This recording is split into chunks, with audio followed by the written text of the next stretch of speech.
یہ جو موقع آتے ہیں نا شب برات کے، شب قدر کے، یہ بنیادی طور پر اللہ تعالیٰ کی طرف سے دی ہوا موقع ہوتا ہے کہ چلو تمہیں چانس دیتے ہیں، پابندی کوئی نہیں، لیکن رب کی طرف سے نا موقع ملتا ہے، چلو تمہیں ایک موقع دیتے ہیں، چلو اپنے آپ کو کلیئر کر لو، تمہیں موقع دیتے ہیں۔ یا اللہ کیا کرے، کچھ بھی نہیں، آ کے نا سچے دل سے 2 رکعتیں پڑھ کے توبہ کرو، عرش کا مالک پچھلے سارے ہی معاف کر دے گا۔ ان لوگوں کی باتوں پہ نہ جائیں جو بلا وجہ پریشان کرتے ہیں لوگوں کو۔ شب برات کا حوالہ بھی نہیں مل رہا، حالانکہ ترمذی شریف میں حدیث موجود ہے، سیاہ ستہ کی روایت ہے ترمذی میں۔ پہلے کہتے ہیں سیاہ ستہ سے دکھاؤ، جب سیاہ ستہ سے مل گئی تو آپ اور کدھر جانا ہے؟ اور ابن ماجہ میں موجود ہے مولا علی کی روایت، اور ذرا ترتیب دیکھیے گا، یہ ترمذی کی حدیث ہے، اور امام ترمذی نے تو پورا باب باندھا ہے 15ویں شعبان پر، پورا باب۔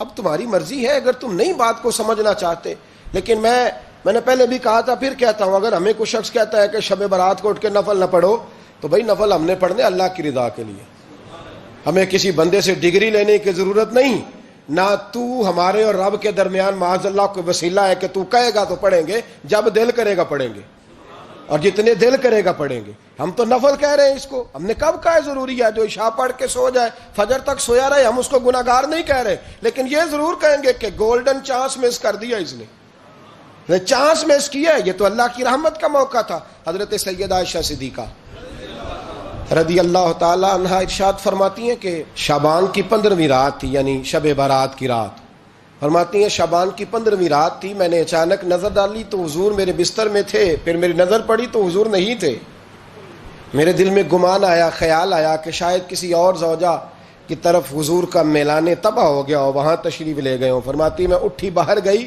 تو نبی کریم علیہ السلام جنت البقیع میں تھے، قریب ایک جگہ پہ حضور دعائیں مانگ رہے تھے۔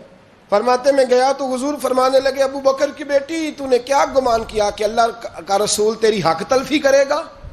عرض کی حضور آپ مالک ہیں، کہیں اور جانا چاہیں تو میری طرف سے پابندی نہیں۔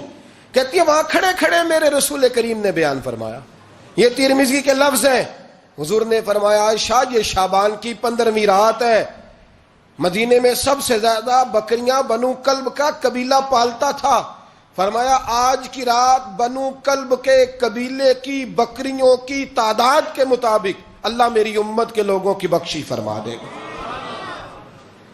یہ وہ رات ہے۔ جناب عائشہ صدیقہ رضی اللہ تعالیٰ عنہ نے بات رات کو سنی تنہائی میں، نبی پاک سے رات کو تنہائی میں حضور سے سنی، سویرے جناب عائشہ نے کل امت کو بتائی۔ اگر یہ بات اہمیت والی نہ ہوتی تو بی بی صاحبہ آگے روایت کرتی، یہ کتابوں میں آتی، یہ لوگوں کو بتاتی۔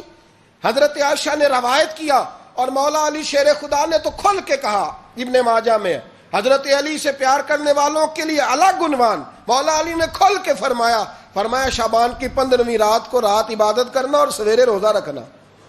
حضرت علی کے لفظ بائی نہیں سیاستہ میں، رات کو روز عبادت کرنا، دن کو روزہ رکھنا۔ ویسے تو رب کریم ہر روز تہجد کے وقت پہلے آسمان پر نزول اجلال فرماتا ہے اور لوگوں کو فرماتا ہے کوئی بخشش مانگنے والا؟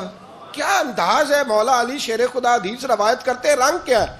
فرمایا باقی راتوں میں نا تھوڑا سا پیکج ہوتا ہے، تھوڑا سا آخری حصے میں رات کے شب برات کو نا رات چڑھتے ہی اللہ پہلے آسمان پر جو اس کی شان کے لائق ہے نزول جلال فرماتا ہے، اور پہلا جملہ یہ فرماتا ہے کوئی معافی مانگنے والا؟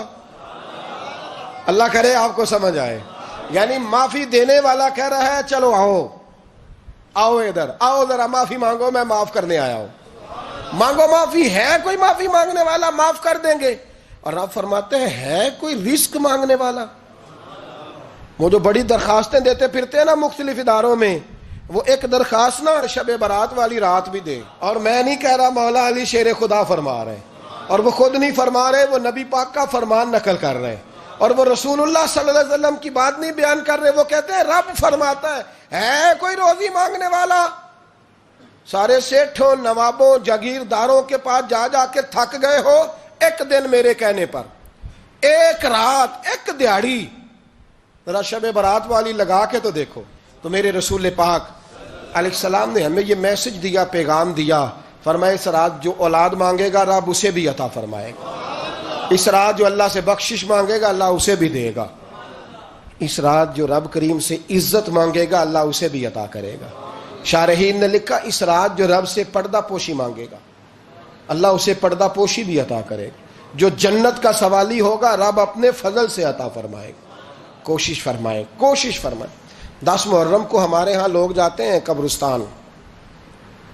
وہ کسی حدیث سے ثابت نہیں، میں منع نہیں کر رہا، جائیں 9 محرم کو جائیں، 10 کو جائیں، 11 کو جائیں، 8 کو جائیں، سفر میں جائیں، ربیع الاول میں جائیں، قبرستان میں جب بھی جائیں، منع نہیں ہے. لیکن شب برات والی رات تو خود رسول کریم گئے ہیں نا قبرستان. اب جو بات میں نے سمجھانی ہے اس کو سمجھیں. نبی پاک کی والدہ کا مزار نہیں ہے وہاں جنت البقیع میں. حضور کے کو بھائی بہن، حضور کیا کرنے گئے؟ امت کی بخشش کے لیے گئے. شب برات کی رات لالچی نہ بنے کہ صرف میں نے اپنے لیے روزی مانگنی ہے، کل امت کے لیے مانگے رب کریم سے.